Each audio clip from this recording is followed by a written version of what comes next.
In development of this program, we noticed content for wellness coaching was either all exercise physiology based or all behavioral change based. We felt the need to fuse both together since no one single resource exists for wellness coaches to use as a reference. While providing this reference material, we are also providing you with a credential, as well as the most current research, science, and information tied to wellness coaching.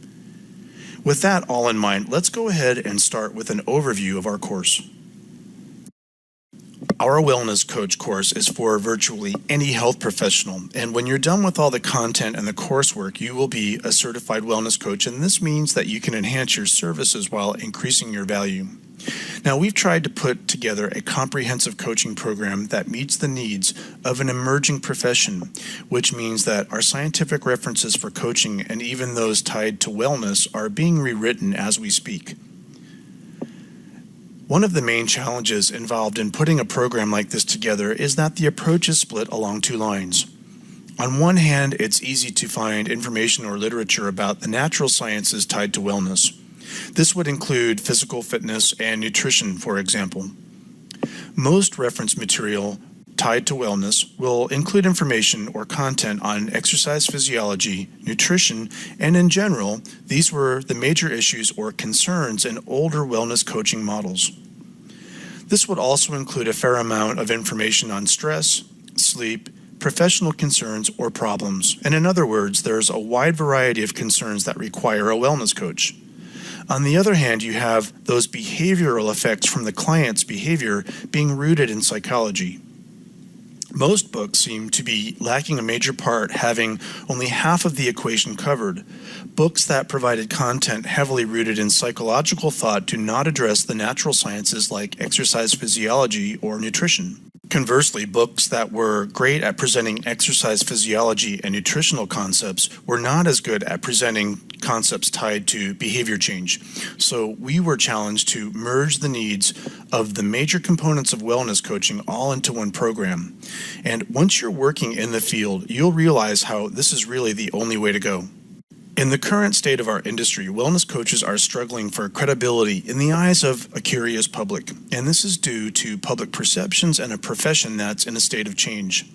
For years, the wellness profession has struggled to gain acceptance not only within the general public, but from the medical profession as well. Since the early 90s, though, this has begun to change.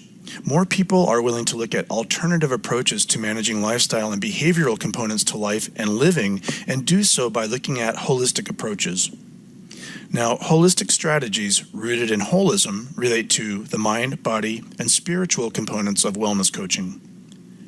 The willingness of people to be open-minded about this approach means that they benefit from the interactions offered by a qualified wellness coach. Now, the medical community has been slow to come on board, but with the increased interest in CAM, or alternative medicines, that tide has also begun to turn. This is due in part to the fact that medical professionals do work with clients in the same way that a wellness coach would. So while a doctor tells a patient what they need to do, a wellness coach would facilitate the process of change, usually required toward a goal of optimal health. Due to all the different styles of wellness coaching certifications available, standards for the wellness coach credential are still also being defined. At this time, wellness coaching has the potential to go in one of two different directions. In certain regions, the terminology wellness or even wellness coaching has become overused and has lost its meaning. It has therefore also lost its value. Anyone from a physical therapist to a personal trainer can call themselves a wellness coach without having a real credential. Since use of the word wellness is becoming really popular in our society, we're seeing that overuse of the word, and this causes concern. This has also fueled the fire of credibility concerns within the wellness coaching realm. Overall, many of us remain skeptical about wellness coaching, and if we as coaches are able to approach our profession with training, education, and values, we still have a chance to demonstrate unlimited potential as wellness coaches. This means that we might want to share information and reflect with each other more on those best practices while also sharing experiences on the application or delivery of wellness coaching models.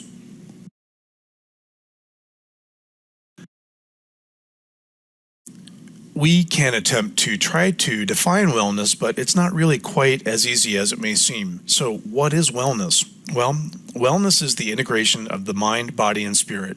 And optimal wellness allows your client to achieve their goals and to find meaning and purpose in their lives.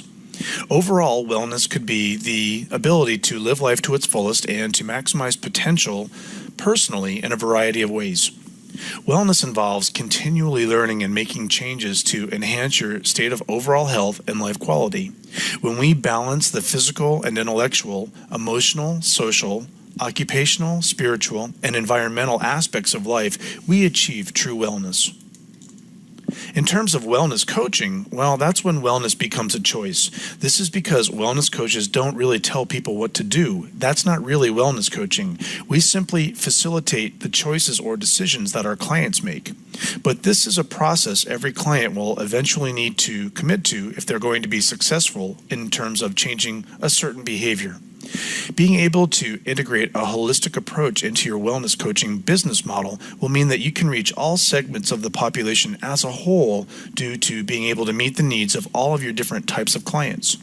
When our clients have reached an optimal state of wellness, it is only then that we can truly believe that the client has reached the loving acceptance of themselves as a person, whole, and wellness adjusted. As we get further into the content for this course, you'll learn about being skills, and more of that will follow. But essentially, as a wellness coach, you fulfill your day helping your clients on an individual level. When we're working one-on-one, face-to-face with the client, we enable them to achieve the highest levels of wellness possible. But that is something only limited by the client's desires to change. As a working, functioning wellness coach, you may encounter those with extreme limits to the change process. Since every individual will be different, you'll need to adjust your coaching delivery model for a variety of clients in a variety of settings. Another large component of wellness coaching involves risk factor control, and getting clients to the highest state of wellness means that we are successful at eliminating risky behaviors that the client currently presents with. For some, the wellness industry may seem like a relatively new field. What began as a basic drive to provide better solutions has revealed multiple alternatives for coaching strategies, as well as the humble and interesting roots of our profession. What's most interesting is that the job description for a wellness coach has not really changed too much since practitioners started delivering wellness about 50 years ago and on up through to today, where wellness coaches provide the client with tools to a better health status and quality of life. And in our quest to apply wellness concepts, we have focused typically on communication styles or communication skills that are essential to good coaching. But we've also learned some information from the field. Wellness programs initially were a feature of the employment experience for only a few and were typically seen only in large and very wealthy companies. As an example, a CEO might hire a wellness coach to help work through career strategies or other wellness concerns unique to being in a position of power or on an aggressive upward career path. Wellness programs have now branched out into many other corporations as management and administration employees see benefits to their employee base with wellness coaching. In current times, a corporation's decision to have a wellness coach is definitely considered an employee benefit, and therefore is typically administered and managed by a company's human resource department. But one interesting fact that emerged from earlier programs was that there was a difference in effectiveness and success when dealing with groups versus individuals. The first generation of wellness coaches was typically a nurse or nurse practitioner, but a working wellness coach can tell you that a well-trained and qualified nurse does not really have all the skill sets needed to be an effective wellness coach. So the delivery is compromised when it's conveyed by anyone other than a qualified and trained wellness coach. While we're still in a growing field, we have a lot of data now that reveals trends and opportunities for learning delivery models in coaching. The scenarios whereby only wealthy CEOs retain a wellness coach in decades past have changed. In fact, our needs for wellness coaches now are even greater due to our hectic lifestyles, but it's the wellness designation that's different. Otherwise, we would just be coaching. While it is true that there are different dimensions to wellness coaching, in order to help streamline your perspectives, you can consider these three items as the main drivers in a wellness coach and client relationship.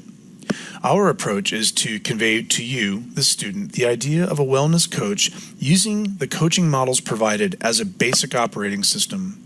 This involves a whole person and client-centered approach, and sometimes is best described as working in the client's background and being available as a resource or a means of support when our clients are not physically with us.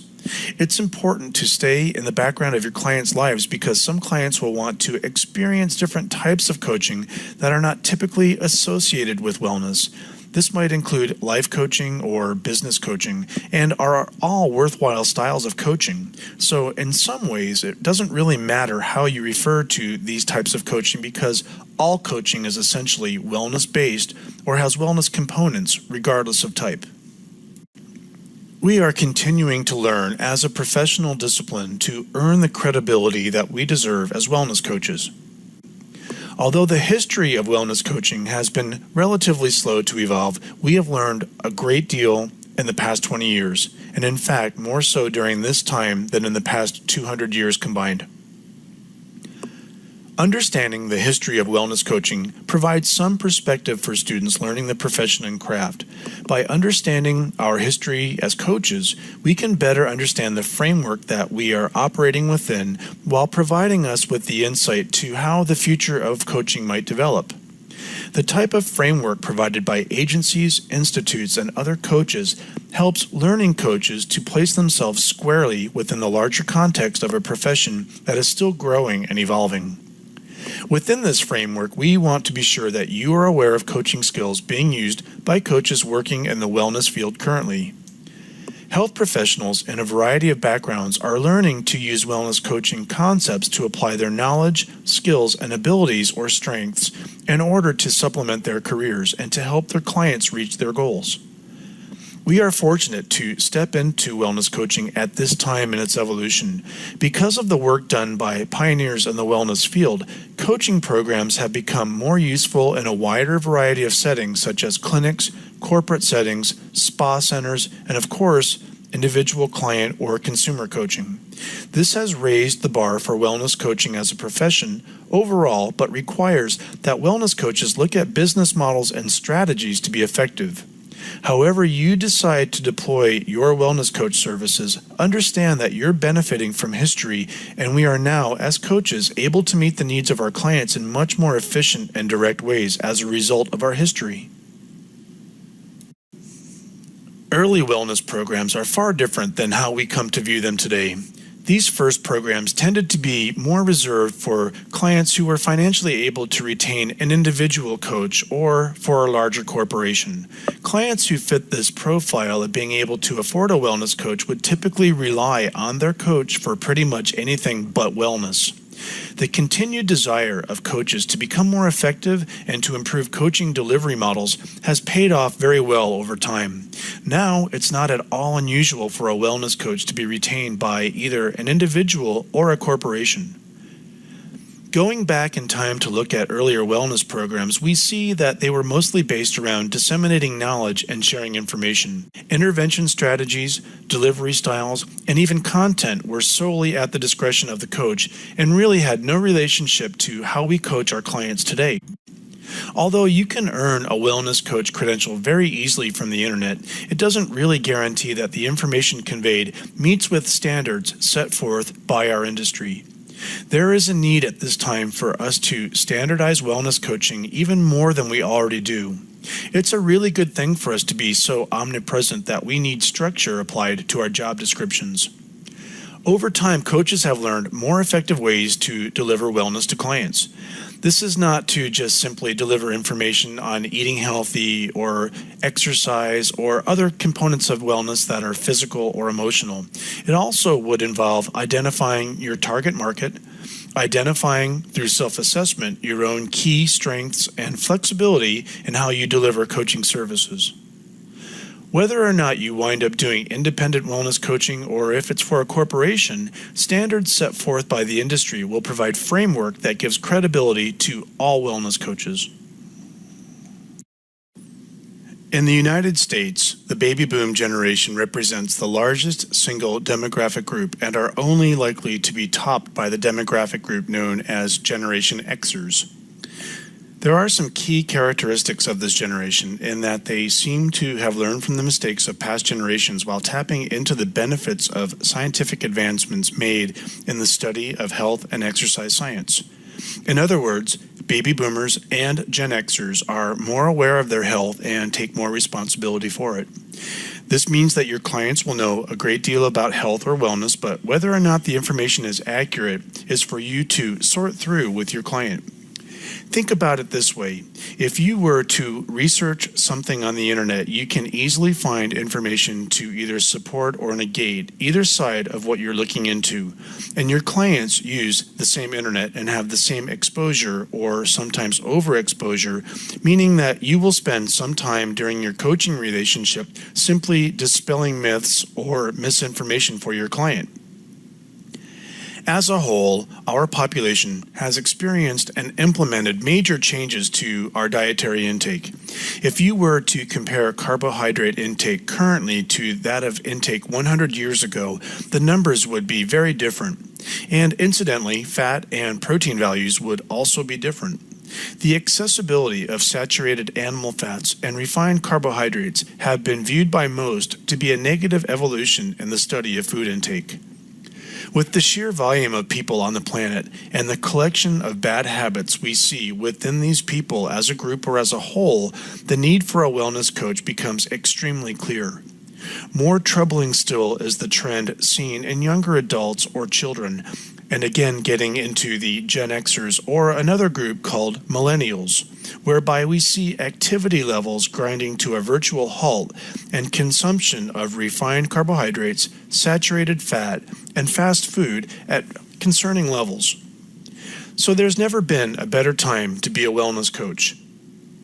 We recognize that many students take this course outside of the United States borders, and where possible, we try to provide a global perspective, but understand that many of our references are sourced from agencies and institutes of research and science from within the United States. The same baby boom population and Gen Xers that were referenced in the past slide are also showing their diversity in many different ways.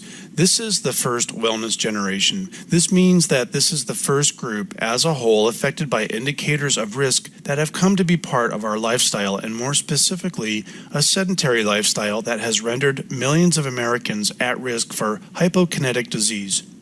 Simply being a member of the baby boom generation means that some social factors also influence our decisions, behaviors, and our lifestyle. The baby boomers and the Gen Xers are certainly a diverse group, as the American melting pot has allowed and welcomed cultures from all over the globe. This is true diversity.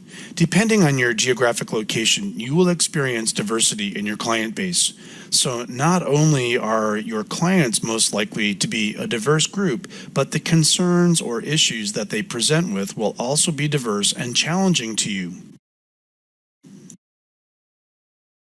Your approach, therefore, has to fit appropriately within the diversity of your client base. You may not have thought this far ahead about things, but this factor may influence how you decide to develop your business model and your coaching delivery skills. As an example, if you work in the inner city, it would be very different than if you were to provide coaching services in a luxury spa or resort. Regardless, wellness is wellness, and the goal for your client will always be the same, which is optimal wellness. We'll discuss being a wellness coach in different modes in the next chapter.